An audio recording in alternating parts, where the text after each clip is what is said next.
Hello, everyone, and welcome to today's webinar. My name is Espen Larsen, and I will be the moderator for the webinar today. This is a webinar for shipping companies covered by the Monitoring, Reporting and Verification Regulation from 2025, also known as the MRV. And in brief, the webinar today will be about what ships are covered by the MRV regulation, the obligations for shipping companies covered by the MRV regulation, requirements for plan for monitoring emissions, and how to report on emissions, to mention a couple of things.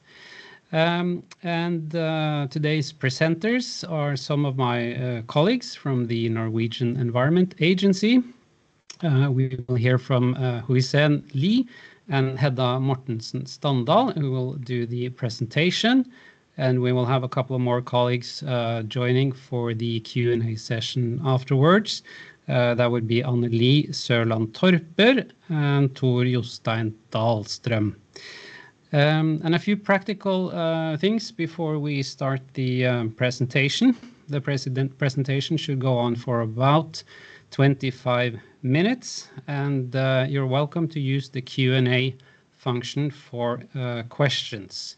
And then we'll spend the rest of the time. We have up to half an hour to help answer questions that you might have. Feel free to write questions as we go along with the presentation. And there's also a function where you can vote for questions that you are particularly interested in getting the answer to. So we'll sort the questions in that manner. The questions with the most votes we will answer first. And of course, we will publish the recording from the webinar and the presentation on our website. I linked to that website in the Q&A here. And we will most likely do that tomorrow before noon. I'm not sure if we'll be able to do it today. All right, that being said, I think we will go to the presentation. So Huisen and Hedda, the floor is yours. So go ahead. Thank you, Espen, and good afternoon, everyone. And once again, welcome to our webinar on the MRV of Maritime Transport and Emissions. Just to give a brief introduction to the Norwegian Environment Agency, we are a government agency working for a clean and diverse environment, primarily tasked with reducing greenhouse gas emissions, managing Norwegian nature, and preventing pollution. Like I said, we're a government agency. We are under the Ministry of Climate and Environment with around 700 employees across our offices in Trondheim, Oslo, Svolvær, and Tromsø, and the Norwegian Nature Inspectorate's local offices. Our principal functions are implementing and giving advice on the development of climate and environmental policy, and our principal functions include collecting and communicating environmental information, exercising regulatory authority, supervising and guiding regional and local governments, and providing professional and technical advice and participating in international environmental activities. As for MRV and EU ETS, the Norwegian Environment Agency is the administering authority, often shortened to AA, for both the MRV and the EU ETS in Norway. And we are also the national administrator for the Norwegian part of the Union Registry. And in this section, we are a team of 14 colleagues with different backgrounds, and we also get additional support from a number of legal advisors that focus on the tasks we have in our section. Next slide, please.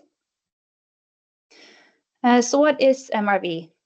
MRV stands for Monitoring, Reporting and Verification, and its three main obligations for shipping companies that are covered by the MRV is submitting a monitoring plan, submitting an emissions report, and having a document of compliance. Now, a monitoring plan in short terms is a plan for how you intend to monitor your emissions and contains a set of technical descriptions and descriptions of a number of procedures. The emissions report summarizes the emissions from the reporting period and is based on the monitoring methods that were laid out in the monitoring plan. And a document of compliance is issued by a verifier once the emissions report has been verified. Public information that's worth noting is that every year around June, the Commission publishes a report about the greenhouse gas emissions and energy efficiency information of the monitored ships. So to contextualize the last slide a little bit, we can have a look at the different ship types and gases that are covered by the MRV. As you can see, cargo and passenger ships equaling or exceeding 5,000 gross tons have been subject to the MRV since 2018 and was added to the EU ETS as of last year, 2024, which means that they have to pay for their emissions.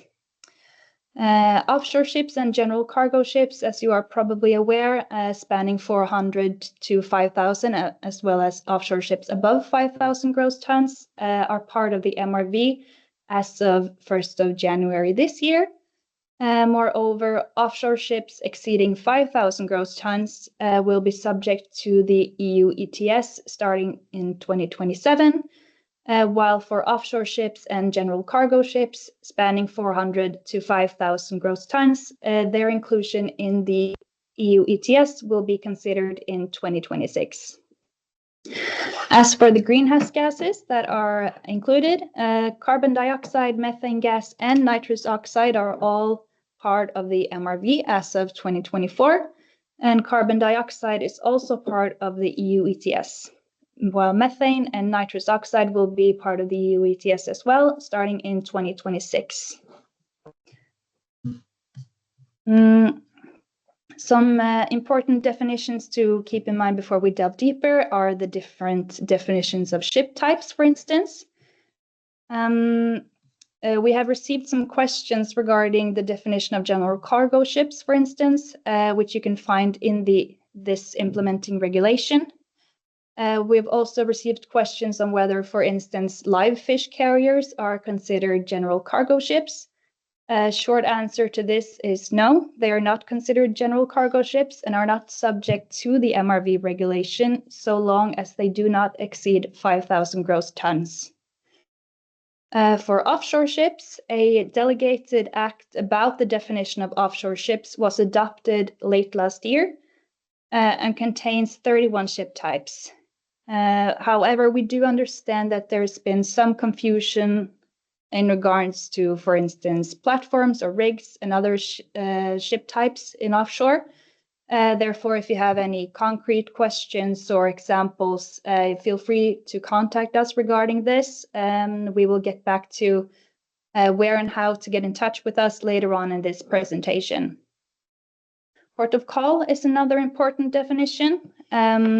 In MRV, being the port where a ship, including offshore ship, stops to load or unload cargo or to embark or disembark passengers, or where the port where an offshore ship stops to relieve the crew. In the MRV, port is not strictly defined, but in the Commission's guidance document number 1 for shipping companies, an offshore facility that is permanently connected to a port and or an offshore facility with an assigned UN law code are considered ports. Another important definition when it comes to offshore is that of crew and passenger. For offshore, the crew are those that are the crew on the ship, while passengers can include industry personnel. Finally, as for when the emissions must be monitored and reported, the MRV regulation covers the emissions for voyages going in or out of the EEA or are within the EEA. The responsible entity for MRV is by default the registered owner of the ship or ships. However, the registered owner may delegate the MRV obligations to an ISM company. And when an ISM company agrees to assume this responsibility in respect of one or several ships, the ISM company must provide us with a document that demonstrates the existence of an agreement according to which the ISM company is mandated by the registered owner to comply with the MRV obligation in respect of one or several ships.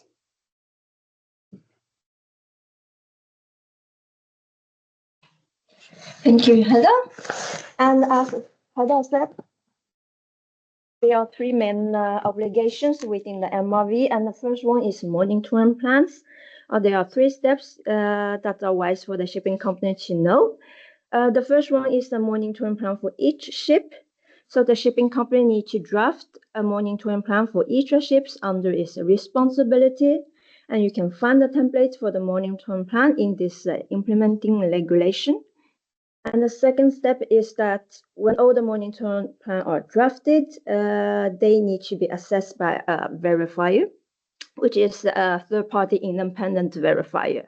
And please be aware that the verifier needs to be accredited for the MRV verification. And the second step is that when the monitoring plans are verified or assessed, they need to be submitted through a TETIS MRV.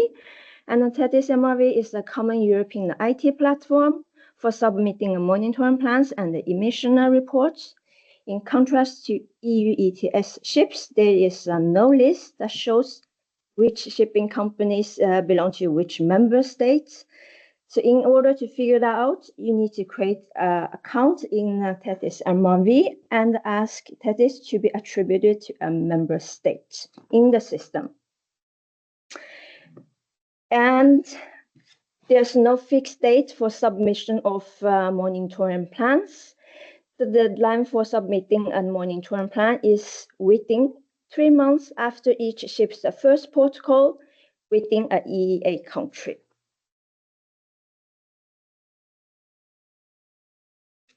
And the second main obligation is emission report. And the emission report needs to be submitted each year, which covers a reporting period, which is a calendar year.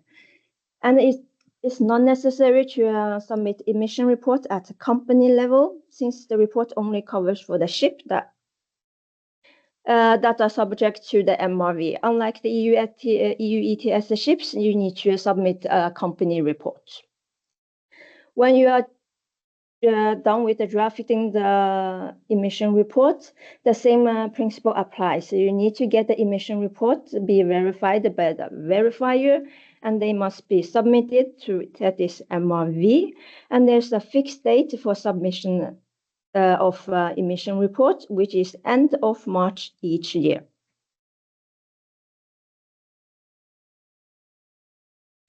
And the last one is a document of compliance. When a verifier have verified the emission report, the verifier will also issue a document of compliance, and this document must be carried on board if you have sailings in the EEA area. And this document of compliance may be subject to inspection by member state authorities.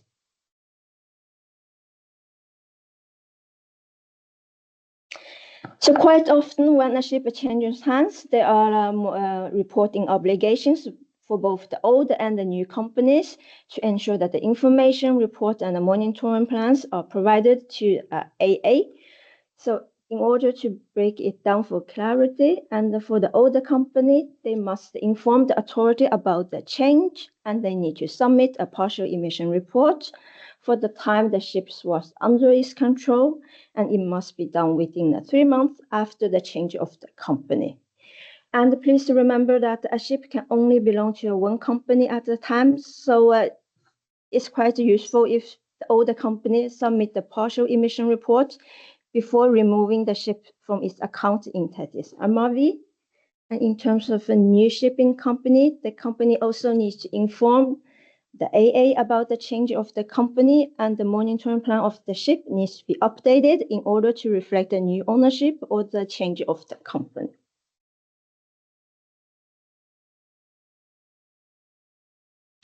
And the shipping company shall report emission data for every calendar year. But what happens if a voyage starts in 1 year and ends in the next? So this slide shows you how to report in the event of such a case. So as illustrated in this slide, when the voyage starts from mid-December 2024 and ends in mid-March 2025, the emission from mid-December until the end of December 2024, all those emissions should be part of 2024 emission report, and the emission from the 1st of Jan to mid-March, they belong to the emission report for 2025.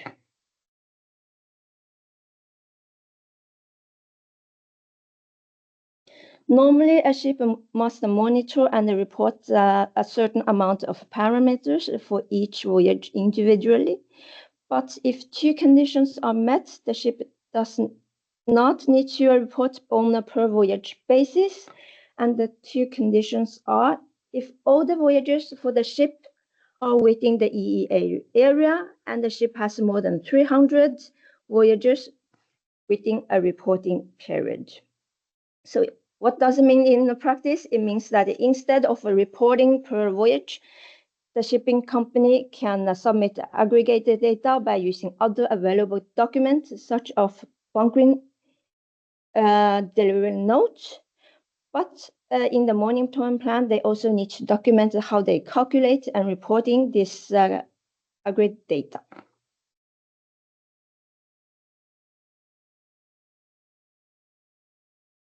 Here is some useful links and resources. We have made a guide for the shipping companies in our homepage. And for questions regarding ETS and MRV, you can go to the section called the Emission Trading System, and you can click here called Send an Inquiry. And it's important to select those two fields called EU ETS and the Maritime Transport, so your answers will be direct to the right person. And for other useful links and resources, you can find questions and answers at the Commission's page. And the EMSA, this is the agency that runs the TETIS MRV. So for any technical issues and matters related to TETIS MRV, please use this email address. And they also have some useful videos for how to create account in TETIS MRV. And in order to find verifiers, you can also go to the last homepage.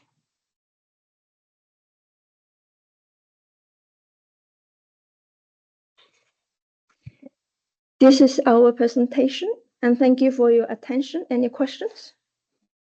All right, thank you very much.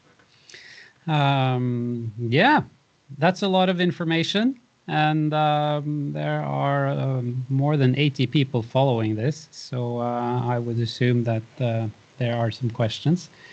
We have one coming in right now, and let's see if we can answer that. Are vessels below 400 gigaton considered as covered by ETS per se? This has an impact on the reporting obligations for the fuel suppliers. So you'll just have to, if you can help, then you just have to turn on your microphone and let us know if you can. At the moment, the vessels below 400 gross tonnage are not considered covered by ETS. Okay, so that's the answer.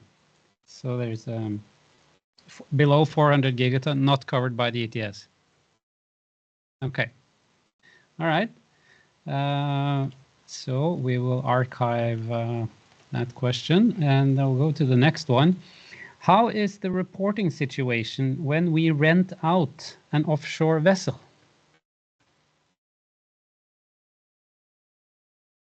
The responsible entity for MRV is either a registered owner by default or ISM company. So if you could please elaborate, tell us more about what sort of renting situation you have, which we could provide a more accurate answer. Yeah, let's see if she can do that. And I should also say that this is a complicated subject, and we may not be able to answer all your questions. We will do as best as we can. Let's take the next one while we're waiting for some more clarification on the other. What about domestic trade in Norway?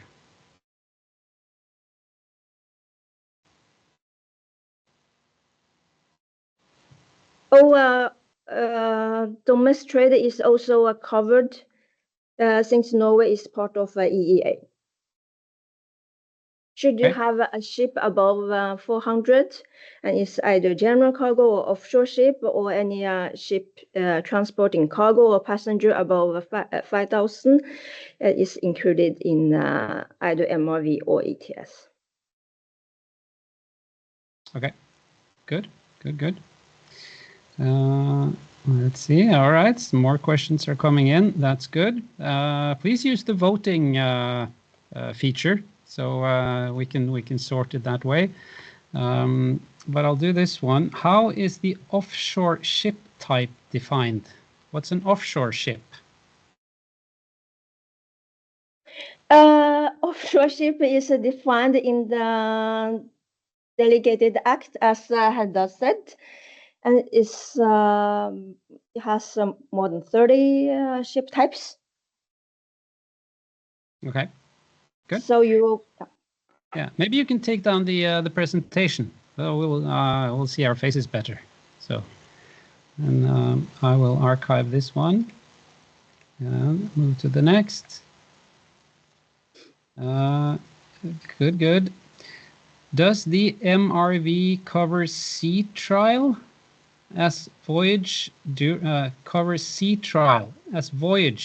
the process of building ships, and the voyage from shipyard to port of dock after delivering of the ships from shipyard? That's a very good question. I think we need to have an internal discussion before we can provide an answer. Yeah. It's okay. Yeah. As I mentioned, there may not be all questions that we are actually able to answer at the moment, but it's good to get these kind of tricky questions as well. It forces us to get more into the subject matter, and then we'll try to come back to you later with answers to those questions. Let's move on to the next one. What happens if the 3-month MRV reporting plan deadline is not met? For example, due to delays in verification approval. Jushan, do you want to take that? Yeah, sure.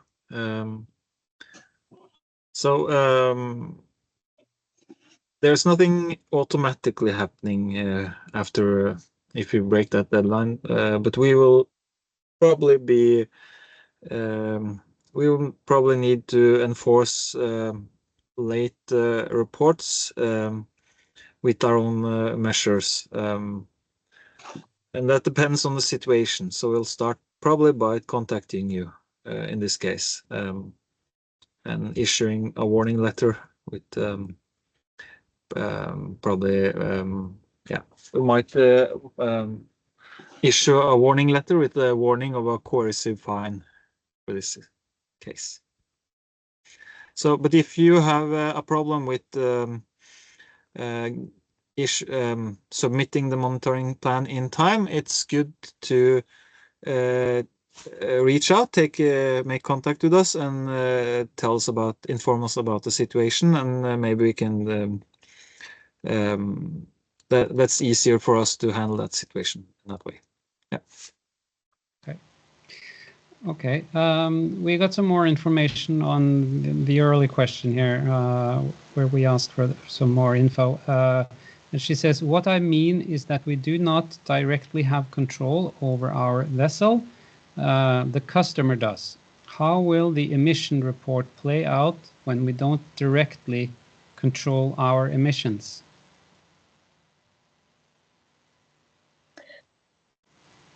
That's a good question. Is for MRV or ETS that the responsible entity is either the registered owner or ISM company. If the registered owner should delegate the MRV and the ETS obligation to the ISM company. So these two parties need to communicate how to handle all those obligations. Okay, good. And if any of you others want to add something, just switch on your microphone and do so. Okay. All right. Let's go to the next one. I just want to archive that. When it comes to offshore facilities, what is the status for UN low codes? And who is responsible for new codes if missing? The responsible entity for UN locals in Norway is the Norwegian Coastal Administration. So they are the ones who handle UN locals. Thank you. Okay, next one. Will an offshore wind platform under construction be considered a port? I'm so glad I don't have to answer these questions. If they have assigned a UN low code, they are considered a port under the MRV and the EU ETS. Thank you. All right, let's go on. Regarding change of ownership of vessel, if the vessel is sold internally, in other words, no change in ISM responsible or MRV responsible company, do we still need to report change and split the reporting?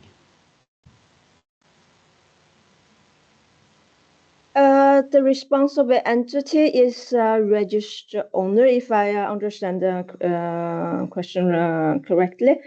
So within a group, so you still need to have a partial emission report and updated monitoring plan should the registered owner be changed. Thank you. Okay, next one. Are the reports submitted by the ship owner made public, or will the public get access to a generic and anonymous report collated by the agency? The report is publicly available. Is on Tethys MRV's homepage. Some information are excluded, but I think the vessel name is there. Good, thanks. Next one. Is it correct that it is only general cargo ship and offshore below 5,000 GRT, so bulk, reefer, etc. is not included? Correct. Only offshore ships and general cargo ships are included in MRV. Thank you.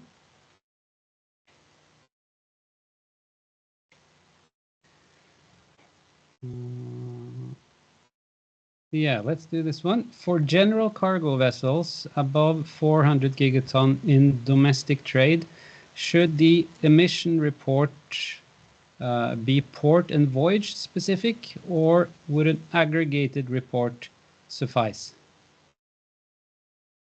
It depends on the number of voyages you have. If it's more than 300, it's not compulsory for you to monitor and report on a per voyage basis. Super. Let's do the next one here. Will fish farms be assigned their own UN low code? That's a good question. For this question, we are aware that there have been some questions regarding fish farms and the UN low codes. And we are in the process of consulting the commissions, which might take some time. When we get an answer from the commission, we will publish information on our website. So this might take some time, and we appreciate your patience and understanding if this is a bit delayed. But rest assured, we are aware of this problem, and we are working on it. All right. Thank you.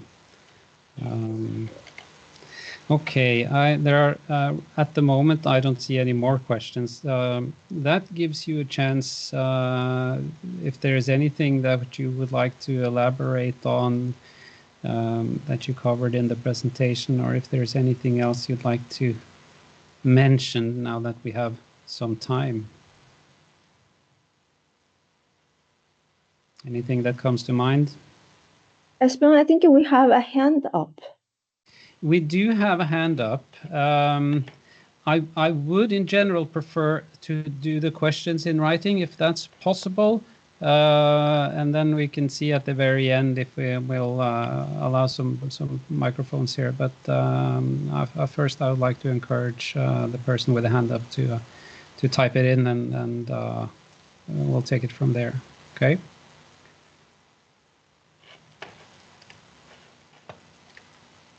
Let's see. I think there's something on the way here.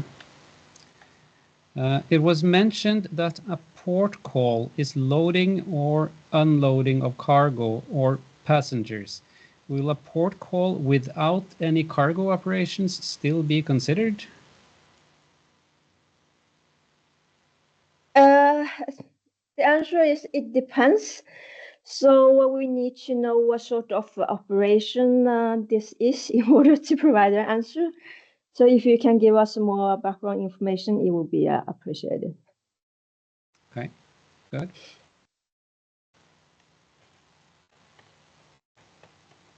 All right. Seems like questions are kind of slowing down here, but we do still have the time. But please don't hesitate to post your questions. And then when we see that there are no more questions, we will end the webinar, and you will all be able to go back to your work.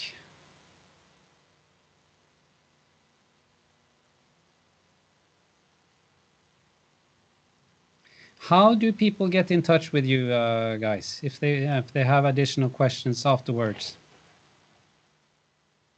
Øystein. You can go to our homepage and click emission trading system. And if you scroll further down, there's a section called Can't Find Answer to Your Question.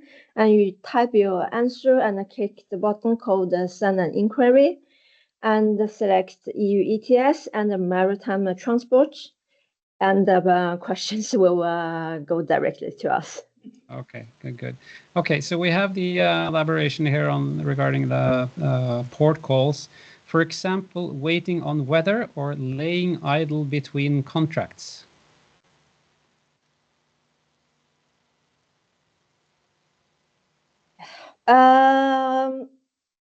It's a difficult question. I think we need to have a discussion internally. So we will take that question and get back to you if it's okay with you. Well, he has no choice. He'll have to wait. Okay. Let's see. There's some more here now, which is good. Will you complement with guidelines with concrete cases, examples? I presume it's about the concrete cases and examples about offshore ships and cases related to offshore.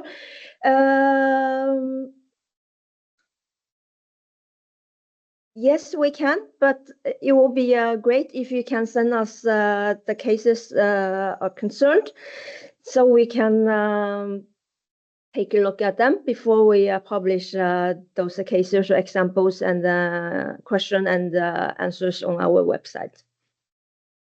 Good. All right, we have a question here from one who would like us to speak Norwegian. We can do that. Kan dere forklare litt mer angående flere enn 300 anløp i året? Ja, det kan vi gjøre. Altså I MRVs og ETS så det basert på reise, altså fra en protokoll til en protokoll. Hvis du har flere enn 300 anløp i løpet av et år, så trenger du å overvåke og rapportere på per reisebasis. Altså du trenger ikke å ha lignende informasjon til din verifikatør. Det du må gjøre jo ha andre dokumentasjoner som viser hvordan du kalkulerer dine aggregerte data. Og dette kan du også må gjøres i en overvåkingsplan. Takk. Jeg kan legge til en ting der. Reisen må enten starte eller slutte i landet som administrerer skipsoperatøren. Takk. Ja. Da har vi foreløpig tatt unna spørsmålene. No more additional questions here now, so I'll give you a few seconds to throw in some more questions if you want that. Otherwise, you'll have to get in touch with us at a later point.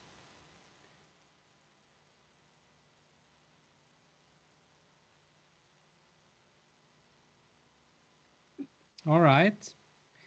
Should we leave it at that? And I'll just repeat that, yes, we will publish the presentation and the recording on the website listed here in the Q&A.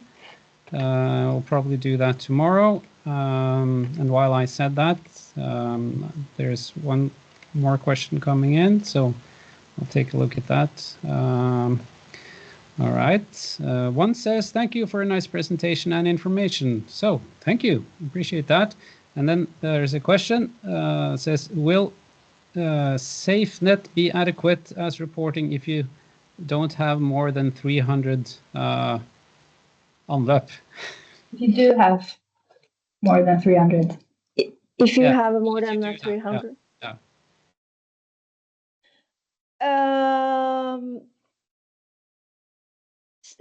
I presume you mean a SafeNet.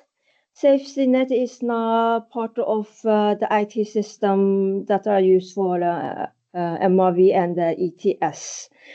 So for submitting monitoring plan and the emission report, you have to use Tethys MRV instead. Okay, good. Okay, I think that's it. No more questions here now. So thank you very much to all of you who presented today and helped answer questions. And of course, to all of you who showed up and asked us some really good questions. And we hope that this was useful and that we'll also be able to serve you with good information in the future. So that's it. And I just wish you a continued good afternoon. And hopefully we'll see you later. Bye-bye. Bye. Bye-bye.